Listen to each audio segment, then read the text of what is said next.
Hello and welcome to my channel.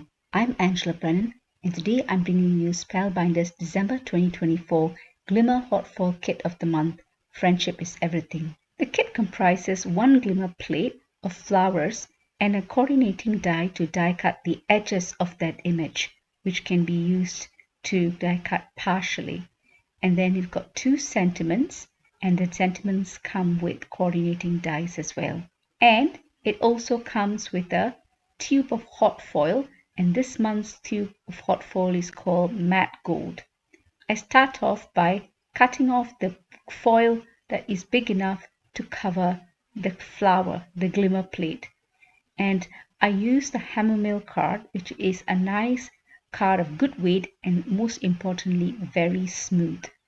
I place the best ever craft tip at the edge of the glimmer plate and the hot foil to serve as a hinge, and that will allow me to check to see if the foil is transferred properly before I remove the plate altogether.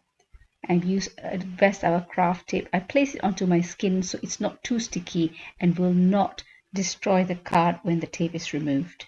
While I was preparing the glimmer plate and the hot foil, I had put my glimmer machine on, and when the yellow light comes on, I press the timer. The timer will flicker, the light will flicker, and when it stops flickering, it's time to put it through the Platinum 6 machine to press that hot foil into the Hammermill plate.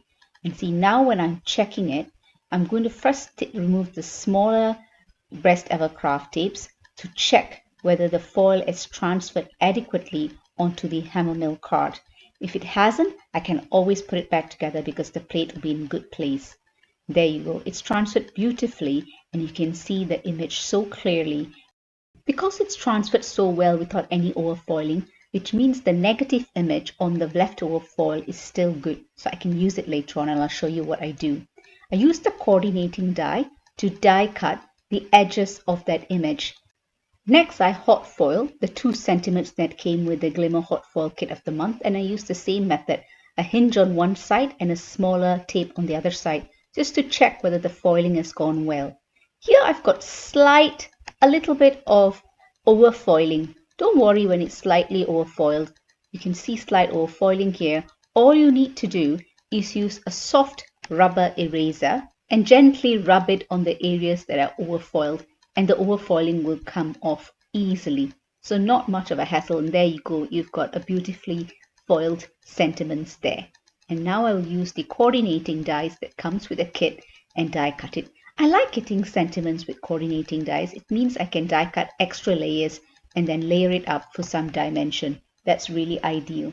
Now I'm using my guillotine to cut the image that I just foiled, just to get the edges off so it can fit onto the card front. I'm using an A6 card, which is common in the UK. An A6 card measures 14.8 centimeters by 10.5 centimeters. So I'm just making sure that it's cut the lengthwise, so the height of the image fits onto the A6 card front. I'm going to do a trifold card, so I've just put a little bit of extra on the left side of the image that I've hot foiled and die cut. So I'm going to score it so it's easier to fold and curve it around the front of the card, or so that I can attach the folded tab to the card front with some adhesive. So I will do another image exactly like this, hot foil and die cut, so I can put it on the other side when I open it. When I open the trifold card, you'll see. So I'm just going to hot foil the next image here, and I'm doing it the other way around. So the image can go either, there's no upside down. Both ways the image looks good. So I'm doing the same thing here, cutting some hot foil to put it through the glimmer machine. Again, it's one of those images, there's no right side up. So once I've got both the images, I've scored the side of it. You'll see both images, I've scored the side, and I'm using a distress ink to color the image. So a bit of green for the foliage, which is all the leaves, and I'm going to be using some reds for the flowers. This is all distress inks, and I use a couple of different sized brushes, blending brushes, to apply some color, a little bit of light green and dark green. And because there's this foil resist technique, the foil resist technique is basically wherever there's foiling, the ink will resist going onto those areas. It'll just stay on top of the foiling, so it will not harm the image that's been foiled So once I've done all the inking that I want, I just take a dry cloth and wipe all the excess ink that stays on top of the foiled areas. So now I'm going to use some different reds and just randomly put the colors. Don't worry if the color comes out of those images. You'll see what I'll do later on and it'll look pretty as ever. So just put the colors on and all the extra colors in the background will sort it later. I do show a few ways to use this image, a few different techniques when I use the hot foiling of this image in this video, and I hope you enjoy it. If you enjoy the video, please give it a thumbs up and consider subscribing. And when you do subscribe, remember to press that notification bell so you're alerted when new videos are uploaded. This is one of the Spellbinders videos, but I will be doing quite a few Spellbinders videos on whatever club kits that are sent to me. So this month, I think all the club kits will be sent to me except for 3D embossing folder. What I'm doing now is I'm using a black Copic marker to cover the background. It doesn't have to be black. It can be any dark color. You can use a dark blue or a dark maroon, but I choose to use black. So I'm just coloring all the parts around the image. So this is effectively almost like you're hot foiling it onto a black card, but obviously you didn't because if you can't color it then. So I'm just making all that background black, so any of that ink that's escaped in the background will not be seen now because it'll be covered by that black background. You need to be careful when you do this because it might hit the foil areas, but don't worry if you do. I've got a solution for that as well. So just need to do it slowly and carefully. I've obviously sped up the video here, so it looks like I'm doing it fast, but I did do it very carefully so that it doesn't go onto those foiled areas. But I did get it there. So what I do when I hit the foil areas, I use my colorless blender and very gently swipe it on the foiled area and it comes off beautifully because the foiled area is quite non-porous and it removes that ink or that Copic marker ink, alcohol ink easily with a colorless blender. So now I'm going to put the card together and I've done the same to both sides. So I've covered the background with the black Copic marker and I'm putting the trifold card together. I've hot foiled the sentiments directly onto the card panel so it's nice and easy. So here I'm putting the inside panel or the one that I'll flip open. So I attach the tab first and then I'm going to attach the inside panel which has already got Forever Yours hot foiled in it. So this will be the tab that you open, the second tab. So I curve it in and you can see it's slightly bigger. It's easy enough to just cut that excess that sticks out of the base card. And there you go. That's going to be the structure of the trifold card. There's so many ways to make this trifold card. I did get explore the idea or think about the idea of putting some acetate in so you don't have to have a solid side. Maybe have an acetate inside. But I couldn't find my acetate, or I just thought next time I'll do that. But here, this is how I've decided to do the card here. So you can see the front of the card, the sentiment there is from the Better Press plates of the month. So the Better Press kit of the month, there's two sentiments, and this sentiment I've hot foiled it to the card front directly. So the back of the card's a bit messy, so I just put another white card panel there just to cover up the tabs that you can see on either side. And there you go, you got a nice clean looking back with a trifold card. There's many ways to put it together, and this is how I've chosen to put it together to reduce the bulk. So this is an A6 card size and it'll fit into a C6 envelope easily, so it's not too bulky. For the next technique, I've just hot foiled the image or opaque black hot foil, and I'm going to color it with some of my Copic markers. Now I've got Copic markers that I've got in sets. So when I buy my Copic markers, I don't buy set A, set B. I buy sets of colors. And over the years, I've managed to get 3 to 4 colors for one color family. And if you've been watching my videos, you will see I tend to use the same colors for greens, blues, pinks, violets, etc. So I color them very carefully within those areas. And it does take a little bit of time because I do use quite a few colors for each of those areas that I'm coloring for these flowers because there's quite a few elements to it. In the description below, I'll include a link to the video where I've done a video on Copics, basically how I've chosen my colors and how I store them, etc. I think it's informative if you are going to go into Copics. You need to buy them smartly. So this way, if you buy 3 to 4 colors a month, you can build your Copic collection over that period, and I also get the colors that exactly go together. I also show you how I refill them and how I take care of them, because Copic markers, if you don't refill them and you don't take care of them, then you will ruin your Copic marker and you won't keep your brushes nice and juicy as well. You can't do much blending, just like ink blending. You need to make sure your Copic markers are well refilled basically. So whenever I buy a Copic marker, I buy the refills as well, because if not, you can't use them as the way you want it. I don't show the coloring of all the flowers. I use 3 different colors for the flowers, basically a orange flower, red flower, and a purpley blue flower. And it's just too much to show all of it. It does take a little time to color all these 3 flowers. I show the Copic colors used on the screen, so for your information in case you want to check out those color combinations. To embellish the right side of the card, I'm cutting out strips of the Hammermill card. So I'm using the grid on the guillotine, which is got a grid of 1/4 inch, and I'm following it and cutting strips of 1/4 inch strips of card. Then I'm going to color them with Copic markers so I can put them in a horizontal way onto the right side of the card. I do start off using the 4 colors that I use, but I use the lightest colors. So you've got the B63, the YG03, the YR12, as well as the R22. Now I use the lightest colors. Now this is the weird part, right?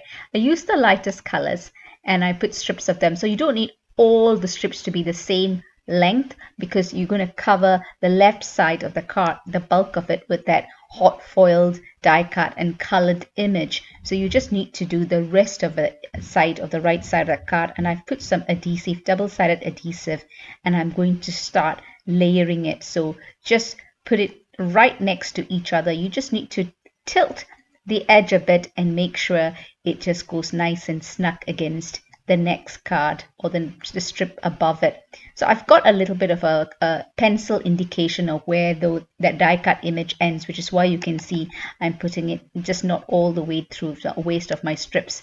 So when I run short of strips, I just cut the excess and I use that excess to cover the rest of it. The color is quite light here, and once I've completed the card, I don't like how light it is. And when you see towards the end of the video, when I show you all the cards, you will see I've made those strips slightly darker, and I went for the middle range of that color. So I've just put that panel in, backed it up with some dimensional tape, and I put it on the left side of the card. I just wanted to have a slightly different finish for this card, and I do like using strips of card to embellish a background. So I think it's a little bit light. I'll show you towards the end of the video both the colors together, and you can tell me which one you think is better. I just want a slightly bolder strips of color, so I just added a little bit more color to it. Here I've got the image that or the sentiment that I've hot foiled, and I'm just layering up. This is why I like to have die cuts or dies that come with the sentiments. So coordinating dies really help me add some dimension to the sentiment. I'm just simply adding that there, a sentiment which I hot foiled with the same hot foil that I hot foiled the flower image, which is polished brass. Let me know what you think of this card. Keen to get your views. Now for the next card, what I've done here is I've used the negative hot foil. So the hot foil that comes, the balance, I don't throw it off. So I've got the hot foil of the polished brass image as well as the hot foil of the matte gold image. While I don't show you how I do negative hot foiling here, do check out my previous video on Better Press of the month, and I'll link that in the description below so you can see how I do negative hot foiling. I never waste my hot foils, so I can get a positive image as well as a negative image, so you get a 2-for-1. And this is a Forever Young sentiment which I have hot foil onto purple card, and just very simply just put that sentiment on front. I've layered it with a couple of extra layers of the die cut. Here's another image which I have colored with Copic markers, and I've used the coordinating die to die cut it. And for the right side of the card this time, what I'm going to do is I'm going to do some embossing. But before I emboss it, I'm going to hot foil the sentiment, "Your friendship is everything to me," onto the card front using an opaque black hot foil, because I want to do the hot foiling first, and then I'm going to use the embossing folder of the month to do the embossing over that hot foiled sentiment. So this is the embossing folder of the month for December 2024 called Hard Swag. I used the appropriate sandwich for a 2D embossing folder, and I'm going to attach that to the card front and then put a little bit of dimensional tape and attach the hot foiled and colored as well as die cut image on the left side of the card front. Pretty easy to put this together. It's just the coloring of the image takes a little while with Copic colors. So if you don't want to take too long to do Copic coloring, you can always use ink blending that I showed earlier. In fact, I'm going to show you an easier way to do it after this. But basically, you don't have to be too keen on doing individual colors. You just do an overall color wash with ink blending. So this is, there you go, a pretty simple card, but I like the texture of the embossing folder on the right side of the card with the sentiment foiled before the embossing. Another way to use your hot foil kit. So this is where I'm going to show you. I've hot foiled this image and die cut it, and I'm going to do a really quick ink blending with distress ink. So I've got 4 colors here: spun sugar, worn lipstick, barn door, and aged mahogany. I'm using my foamed pads here to do ink blending. I'm keeping the image on a sticky mat, so I'm using my Altenew stamp wheel sticky mat. There's so many sticky mats in the market. Anything that keeps that die cut in place so you can do ink blending. And then I'm using the foam pads with my juicy pads to do ink blending directly onto the Hammermill card where I have hot foiled and die cut the image. So this is another way, a really quick way, and still very elegant and pretty, that you can color the image that you've hot foiled. You don't have to color them individually, because coloring these images with Copic markers will take time. It's one of those things you can do while listening to an audiobook or watching a television program. So it's nice and therapeutic to color them. So here is a different way to use it. And then you just wipe all that excess ink on the foiled areas with a dry cloth, and you've got a card together. And here's another one. Here I'm using the image the other way around. As I said, there's no right way, this upside down or the other way. So I'm using it on the right side of the card and doing some ink blending on the left side of the card directly onto the card front using 3 different distress ink colors. So I've got Uncharted Marina, Peacock Feathers, as well as Salvaged Patina distress inks directly onto the card base. And then I'm going to adhere the die cut, hot foiled and die cut image that I've used teal hot foil onto the right side of the card with some dimensional tape. I really hope you find all these different techniques, different ways of putting this hot foiled image together onto a card front and assembling a different look informative and helpful, because I feel there's so many ways you can use this kit and you need to explore it and just simply attach a sentiment to it. You don't need to do much to it because the hot foiled image is so beautiful on its own. Here's another negative hot foiled image from the black, opaque black hot foil, which I have put it onto a silver metallic card. And again, this time I've used the debossed side of the hard swag embossing folder. So you can use the embossed side as the debossed side. Another quick card that I've put together. I really hope you find all these cards that I've shown you, all the different ways to put these cards together, assemble them together, inspirational and helpful, and give it a go. Let me know what you think of these cards. I would love to hear your views. Do include a comment and I will check it out and be really good to get feedback. If you got any questions, ask as well. Here are the 2 colors. So the one on the left was the initial one, which I did with the lighter strips, and the one on the right, so I redid it with darker strips, and I like that better. I really hope you found inspiration with all these cards. As with any product, the more you use it, the more creative you get. There are so many ways to use this, so many ways to assemble the card. And if you keep using it, you'll find a different way to use it. I will do a final video for all the Spellbinders kits of each month where I will release a playlist with all the Spellbinders Club Kits videos that I will do this month, so it's easier to access. And when I release that video, I'll also do a bonus project where I'll use all the Spellbinders Club Kits of December 2024 that I received for this month in one project or one card. I hope you will find that quite interesting to see, and I would really keen to hear your views on it. Here you can see the embossing folders. You've got the embossed and debossed on the right side of the card.